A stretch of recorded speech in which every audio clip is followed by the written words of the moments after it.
Mukunda jewellers మొట్టమొదటి factory outlet ఇప్పుడు కూకట్పల్లి, కొత్తపేట్, సోమాజిగూడ మరియు ఖమ్మంలో. Welcome to Suman TV. నేను మీ సుమన్ టీవీ నాగ్. కోల్కతా ఇన్సిడెంట్కి సంబంధించినటువంటి వాటిల్లో మరికొద్దిసేపట్లో సుప్రీంకోర్టు హీరింగ్స్ తర్వాత కొన్ని కీలక విషయాలు బయటపడే అవకాశం అయితే డెఫినెట్గా ఉంది. ఎందుకంటే సిబిఐ మాత్రం తనిచ్చినటువంటి షీల్డ్ కవర్లో ఏముంది ఏంటి అనేటువంటి దాని మీద రకరకాల కథనాలు, స్పెక్యులేషన్స్ అయితే ఉన్నాయి. సో మరికొద్దిసేపట్లో అది బయటపడే అవకాశం కూడా ఒకటి ఉంది. సేమ్ టైం నిన్న జూనియర్ డాక్టర్స్ అందరూ కలిసి అండ్ ప్రొటెస్టులు అందరూ కలిసి కూడా మమతా బెనర్జీ గారిని కలవటం జరిగింది. సో అక్కడ జరిగినటువంటి సంభాషణ ఏంటి, బయటకు వచ్చిన తర్వాత ఏం మాట్లాడుకున్నారు అనేటువంటిది ఈ రోజు మనతో పాటు హైకోర్టు అడ్వకేట్ రవీంద్రనాథ్ గారు ఉన్నారు. వారి మాట్లాడి తెలుసుకుందాం.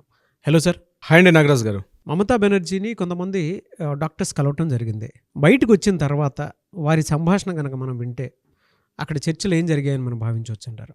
నాగరాజు గారు, నిన్న సెప్టెంబర్ 16వ తారీఖు సోమవారం, నిన్న మార్నింగ్ వరకు పెద్దగా ఇన్ఫర్మేషన్స్ ఏమీ రాలేదు. నిరసనకారులు స్వాస్థ్య భవన్ దగ్గర నిరసన చేస్తూ ఉన్నారు. రాజకీయ మంతనాలు, రాజకీయ కార్యకలాపాలు యథావిధిగా సాగుతున్నాయి. మధ్యాహ్నం 1 గంట ఆ ప్రాంతంలో ముఖ్యమంత్రి క్యాంప్ ఆఫీస్ దగ్గర నుంచి, మమతా బెనర్జీ గారి దగ్గర నుంచి చీఫ్ సెక్రటరీ అయినటువంటి మనీష్ పంత్ గారి పేరు మీదుగా ఒక లెటర్ త్రూ ఈమెయిల్ అది ఈ నిరసనకారుల దగ్గర చేరింది. ఈరోజు ఈవినింగ్ సాయంత్రం 6 గంటలకి, అంటే నిన్న సోమవారం నాడు, మనం ఒక మీటింగ్ పెట్టుకుందాం. This is the 5th and final call. నేను మిమ్మల్ని ఇప్పటిదాకా 5th టైమ్స్ ఇన్వైట్ చేసాం. This is the 5th and final call. ఒక సంప్రదాయ చర్చలు చేసుకుందాం రండి అని చెప్పి మమతా బెనర్జీ క్యాంప్ ఆఫీస్ నుంచి ఒక లెటర్ వెళ్ళడం జరిగింది. ఆల్రెడీ అంతకు ముందు రోజు నాడే, బిఫోర్ డే ఏం చేశారంటే, ఆల్రెడీ వీళ్ళు చర్చల కోసం వెళ్ళారు. వర్షంలో చాలాసేపు వెయిట్ చేశారు. లాస్ట్ ఆల్మోస్ట్ 9:30 వరకు వెయిట్ చేసిన తర్వాత ఒక్కొక్కరు ఇంకా 10 అవుతుంది, ఇంకా లేట్ అవర్స్ అవుతుందని చెప్పేసి వెనక్కి వెళ్ళిపోయారు ఎక్కడ వాళ్ళు అక్కడికి. అయితే ఆ చర్చలు కంప్లీట్ కాలేదు. సో ఇప్పుడు కంప్లీట్ చేద్దామని చెప్పి మమతా బెనర్జీ క్యాంప్ ఆఫీస్ నుంచి ఈమెయిల్ వెళ్ళడం, అది అందుకున్నటువంటి డిమాండ్స్ ఎవరైతే నిరసనకారులు ఉన్నారో, ముఖ్యంగా జూనియర్ డాక్టర్స్ అందరూ కూడా దీనికి సంబంధించి వాళ్ళు కూడా సుముఖత వ్యక్తం చేశారు. ఎందుకంటే చాలా రోజులు అవుతుంది కాబట్టి దీన్ని ఎప్పటికైనా ఒక ముగింపు అయితే పలకాలి కాబట్టి వీళ్ళు కూడా సుముఖంగా యాక్సెప్టెన్స్ ఇచ్చారు వీళ్ళు కూడా. అయితే వీళ్ళు ఏదైతే ప్రత్యక్ష ప్రసారం కావాలని కోరుకున్నారో దాని మీద కొంత వీళ్ళు సడలింపు చేశారు. దాన్ని సడలింపు చేస్తూ దాన్ని ఏమన్నారంటే, మేము లైవ్ స్ట్రీమింగ్ కాకపోయినా మీతో మేము చర్చలకు వస్తాం, బట్ చిన్న కండిషన్స్ మాకు ఉన్నాయి, మేము మీతో ఈమెయిల్స్ కాదు బై ఇంటరాక్ట్ అయ్యి మాట్లాడతాం అని చెప్పడం జరిగింది.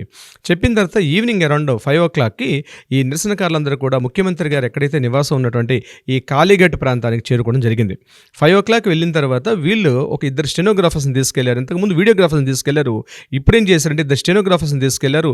వీళ్ళు ఒక 40 మంది బృందం వెళ్ళారు. టోటల్గా ఈ యొక్క నిరసనకారుల బృందం 40 మంది వెళ్ళిన తర్వాత ముఖ్యమంత్రి క్యాంప్ ఆఫీస్లో బయట కూర్చుని వీళ్ళు ఏం చెప్పారంటే, అక్కడ మనకి అంటే ఎవరైతే అధికారులు ఉన్నారో అధికారులతో వీళ్ళు వ్యక్తపరిచింది ఏంటంటే, మనం ఒక మినిట్స్ బుక్ రాసుకుందాం, మన చర్చలు ఏమవుతున్నాయో పక్కన టైపిస్టులు టైప్ చేస్తుంటారు, ఆ మొత్తం అంటే రికార్డింగ్ కాకుండా ఇట్స్ జస్ట్ టైపింగ్ అనమాట, మినిట్స్ బుక్ అంటారు దాన్ని. సో ఇదంతా కూడా ఆడియో వీడియో రికార్డింగ్ కాకుండా జస్ట్ మినిట్స్ బుక్లో టైపింగ్ చేయాలి. ఎందుకంటే ఫాస్ట్ స్టెనోగ్రాఫర్స్ వాళ్ళు ఫాస్ట్గా రైటింగ్ రాస్తారు, ఒక పక్క టైపింగ్ చేస్తారు. సిస్టమ్ ల్యాప్టాప్స్, కంప్యూటర్ గ్యాడ్జెట్స్ కాకుండా ఓల్డ్ టైప్ సిస్టమ్ అనమాట, స్టెనోస్ అనమాట వాళ్ళు. సో ఆ టైప్ పెట్టి మనం టైపింగ్ చేద్దాం. కొంతమంది రాస్తారు, ఒక ఆయన రాస్తుంటారు, ఒక ఆయన టైపింగ్ చేస్తారు. ఈ చర్చలు మనం అవుతుండగా వాళ్ళు స్టార్ట్ చేస్తారు వర్క్ అనేది. ఇది మీరు సుప్రీంకోర్టులో ప్రొడ్యూస్ అని చేసుకోవచ్చు, లేకపోతే ఇమీడియట్గా రిలీజ్ చేయాల్సిన అవసరం లేదు.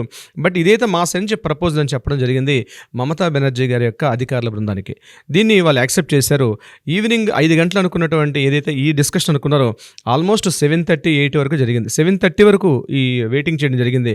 ఎందుకంటే కొన్ని భద్రతా కారణాలు ఉంటాయి. సో వీళ్ళు చెక్ చేయడాలు, వీళ్ళు కొన్ని ఎలక్ట్రానిక్ గాడ్జెట్స్ ఇవన్నీ కూడా భద్రతా తనిఖీలో భాగంగా ఒక 2 hours వెయిట్ చేసిన తర్వాత అరౌండ్ 7:45, 8 o'clockకి డిస్కషన్స్ కోసం చెప్పి లోపలికి వెళ్ళారు.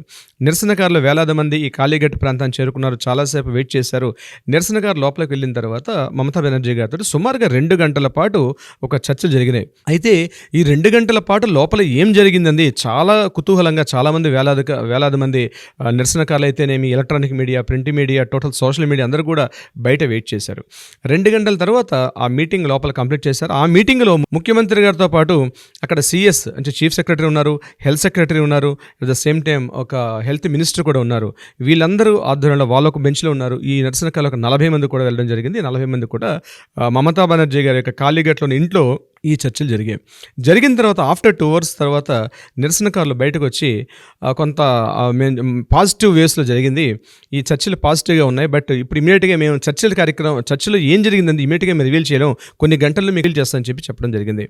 ఇలా జరిగిన తర్వాత రాత్రి 12 గంటల ప్రాంతంలో మమతా బెనర్జీ గారి యొక్క క్యాంప్ ఆఫీస్ నుంచి ఒక నోట్ బయటకు వచ్చింది. ఆమె ఏం చెప్పారంటే, మేము ఎవరైతే నిరసనకారులు దీనికి సంబంధించి నిరసన తెలిపారో 99% మనం దానికి డిమాండ్స్ మేము యాక్సెప్టెన్స్ ఇస్తున్నాం. వాళ్ళ డిమాండ్స్ ఏవైతే 4 డిమాండ్స్ ప్రధానంగా పెట్టారో అందులో 3 డిమాండ్స్ని మేము క్లియరెన్స్ ఇస్తున్నాం అని చెప్పడం జరిగింది. चेंज करने का फैसला किया है, ऐसा बात हुआ है. हेल्थ में भी उसको 3 ऑफिसर को ट्रांसफर का बात हटाने के बात किया, लेकिन हम 2 मांग लिया.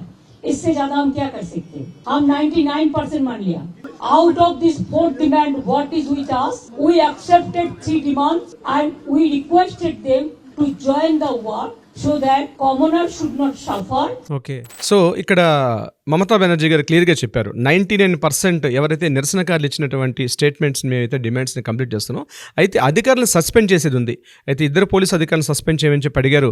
ఒకరు సిపిని చేయమని చెప్పారు, ఇంకొకరు డిపి నార్త్ డిపి ఉన్నటువంటి అతను కూడా అభిషేక్ గుప్తా చేయమని చెప్పారు. అభిషేక్ గుప్తా గారు ఈ విషయం మేము మార్నింగ్ చెప్తామని చెప్పడం జరిగింది. ఈ డీటెయిల్స్ రేపు మార్నింగ్ రివీల్ చేస్తాం, మళ్ళీ రేపు మధ్యాహ్నం మేము మరొక మీటింగ్ పెట్టుకొని అఫీషియల్గా అనౌన్స్మెంట్ చేస్తామని చెప్పారు. అయితే ఈరోజు మార్నింగ్ అంటే సెప్టెంబర్ 17, ఈరోజు మనకి మంగళవారం, ఈరోజు మార్నింగ్ తెలిసిన ఇన్ఫర్మేషన్ ఏంటంటే మమతా బెనర్జీ గారి క్యాంప్ ఆఫీస్ నుంచి సిపిని మాత్రం తొందరగా డిలీట్ చేయలేం, కానీ అభిషేక్ గుప్తా గారి మీద, అదేవిధంగా 2 వైద్యాధికారుల మీద ఇమీడియట్గా సస్పెండ్ ఆర్డర్ ఫస్ట్ స్టెప్లో వాళ్ళు ఏం చేశారంటే ఇద్దరిని కూడా వాళ్ళ ముగ్గురిని కూడా ఇమీడియట్గా లీవ్ తీసుకోమని చెప్పి, అంటే మీరు ఇమీడియట్గా రిజైన్ చేయమని చెప్పడం జరిగింది. ఆ 3 అధికారులు కూడా మమతా బెనర్జీ గారి యొక్క ప్రపోజల్ని యాక్సెప్ట్ చేశారు. వాళ్ళు వాలంటరీగా రిజైన్ చేశారు. సార్ గవర్నమెంట్ ఏం చేయలేదు సార్, వాళ్ళకి ప్రపోజల్ ఇచ్చారు, వాళ్ళు రిజైన్ చేశారు. ఇది జరిగిన గంట సేపటి తర్వాత, మార్నింగ్ అయిన తర్వాత జస్ట్ ఒక హాఫ్ అన్ అవర్ బ్యాక్ మనకు అందే న్యూస్ ఏంటంటే, ఎవరైతే Vineet Goyal commissioner of police Calcutta, అతను కూడా ఇదే ప్రపోజల్ మమతా బెనర్జీ గారు పెట్టడం జరిగింది. పోలీస్ కమిషనర్ కూడా దీన్ని యాక్సెప్టెన్స్ ఇచ్చారు. ఆయన కూడా బహుశా మరో కొద్ది నిమిషాల్లో ఆయన కూడా రిజైన్ చేసే కార్యక్రమంలో ఉన్నారు. సో ఒక విధంగా చెప్పాలంటే నాగరాజు గారు, ఏదైతే ఈ సంఘటన నిన్నటి నుంచి ఎప్పుడో జరిగిందో పోలీస్ అధికారులు రాజీనామా చేశారు, సిపి రాజీనామా చేశారు, at the same time DP Abhishek Gupta గారు రాజీనామా చేశారు. ఎవరైతే వీళ్ళ డిమాండ్లో మరొకటి వైద్యాధికారులను ఎవరైతే ప్రధానంగా ఒక 3 చెప్పారో ఆ 3లో 2 రాజీనామా చేశారు. ఇది కాకుండా వీళ్ళ భద్రతా చర్యలో భాగంగా వీళ్ళకు కమిటీ వేయమని చెప్పారు. ఒక కమిటీని కూడా ఇమీడియట్గా యాక్షన్ ప్లాన్లో దిగారు మమతా బెనర్జీ గారు.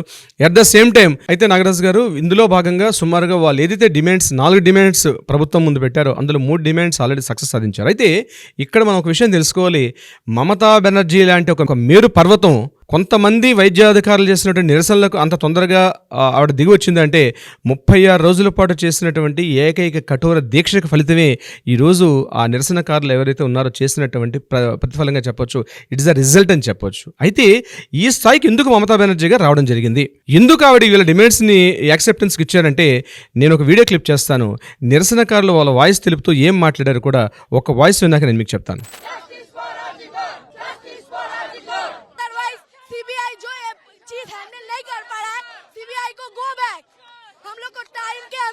जस्टिस चाहिए.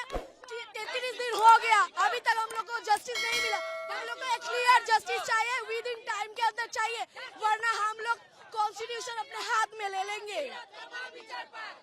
अगर कॉन्स्टिट्यूशन हम लोग के साथ सहमत नहीं है, हम लोग को कोऑपरेट नहीं करे, फिर हम लोग आम जनता पूरा कॉन्स्टिट्यूशन को हटा के हम लोग आम जनता पूरा सिस्टम को हिला देंगे. ఆ వాయిస్ చూడండి నాగరాజు గారు, అక్కడ వాళ్ళు ఏం మాట్లాడారంటే, రాజ్యాంగాన్నైనా మేము ధిక్కరిస్తాం, ప్రభుత్వాన్ని ధిక్కరిస్తాం, సిబిఐ గో బ్యాక్, సిబిఐ చేస్తున్నటువంటి చర్యలు మాకు అనుకూలంగా లేదు, రాజ్యాంగాన్ని మేము ధిక్కరిస్తాం, వీలైతే మేము కొత్త రాజ్యాంగాన్ని రచిస్తాం, మాకు ఈ రాజ్యాంగం వద్దు, ఈ ప్రభుత్వాలు వద్దు, మేము ఏ పార్టీకి ఏ ప్రభుత్వానికి మేము మద్దతు తెలపట్లేదు, ఇందులో రాజకీయ వ్యవస్థలు కానీ ఏ రాజకీయ నాయకుల యొక్క ప్రమేయం లేదు, వాళ్ళు మాట్లాడుకుంటే వాళ్ళు మాట్లాడుకున్నారు, బీజేపీకి అంటే ప్రత్యేకంగా చెప్పేది ఏ పార్టీ వాళ్ళు తోచిన వాళ్ళు మాట్లాడుకున్నారు, కానీ ఇది ఏ పార్టీకి సంబంధించింది కాదు, ఇది మా పూర్తి వ్యక్తిగత మా జూనియర్ డాక్టర్స్ యొక్క మా యొక్క డిమాండ్స్ ఇవి, కాబట్టి వీలైతే రాజ్యాంగాన్ని కూడా మేము ధిక్కరిస్తాం, రాజ్యాంగాన్ని కూడా ధిక్కరిస్తాం అన్న వర్డ్ ఎంత డేంజరస్ వర్డ్ అంటే అండి, మన ఒక యాజ్ ఏ సిటిజన్ ఆ వర్డ్ వాడకూడదు, ఆ వర్డ్ తీసుకెళ్ళి లోపలేస్తారు. అది చాలా పెద్ద కాన్స్పిరసీ అటువంటి వర్డ్స్ వాడడం. దానికి కూడా సిద్ధపడ్డారు వాళ్ళు. మేము వీలైతే జైలు కాదు, మీరు ఉరిశిక్ష వేసినా మేము భరిస్తాం, కానీ రాజ్యాంగాన్ని ధిక్కరిస్తాం. సిబిఐ గో బ్యాక్ అంటే సిబిఐ దర్యాప్తు సంస్థలు కూడా మాకు నమ్మకం లేదు, అంటే ప్రభుత్వం మీద, వ్యవస్థ మీద మాకు నమ్మకం లేదు, అసలు ఈ వ్యవస్థే మాకొద్దు అన్నటువంటి డిమాండ్స్ మొన్న సాయంత్రం నుంచి నిన్న మధ్యాహ్నం వరకు చాలా పిక్కుటిలేయండి నాగరాజు గారు. ఒక దశలో మమతా బెనర్జీ గారు వీళ్ళ డిమాండ్స్ని యాక్సెప్ట్ చేయక రిజెక్ట్ చేసి పంపిస్తే కూడా ఈ పరిస్థితి అర్థం చేయి దాటిపోతుంది, తన పరిస్థితి తన కంట్రోల్ చేసుకోలేని పరిస్థితి. తన రాజీనామా చేయడానికి కూడా సిద్ధపడతానంటే బహుశా ఒక మెట్టు దిగుతారు అనుకున్నారు, కానీ నీ రాజీనామా మాకు అవసరం, నీ రాజీనామా ఆఫ్టర్ ఆల్ మాకెంత, మాకు నీ రాజీనామాతో ఉపయోగపడేది ఏం లేదు, నీ రాజీనామాతో మాకు సంబంధం లేదు, ముందు సిపిని రాజీనామా చేయించండి, ఎందుకంటే ఆయన ఎవిడెన్స్ సాక్ష్యాలని నాశనం చేశాడు కాబట్టి సిపి రాజీనామా చేయాలి, 5 వైద్యాధికారులు రాజీనామా చేయాలి, మాకు భద్రత కల్పించాలి, అటువంటి డిమాండ్స్ మాకు అది అంతేగాని నీ రాజీనామా వల్ల వచ్చే మాకు ఉపయోగం ఏమీ లేదు. అంటే చూడండి, కొన్ని లక్షల మంది, కొన్ని కోట్ల మంది ఓట్లు వేస్తే గెలిచినట్టు మమతా బెనర్జీ ప్రభుత్వాన్ని కూడా నీ రాజీనామా మాకు just it's a peanut, just small incident, మాకు అవసరం లేదు. రాజ్యాంగాన్ని ధిక్కరించడానికి సిద్ధపడే వాళ్ళకి నీ రాజీనామాతో మాకేం అవసరం? రాజ్యాంగాన్ని ధిక్కరించడానికి సిద్ధపడిన వాళ్ళకి రాజీనామాతో ఏం సంబంధం అండి?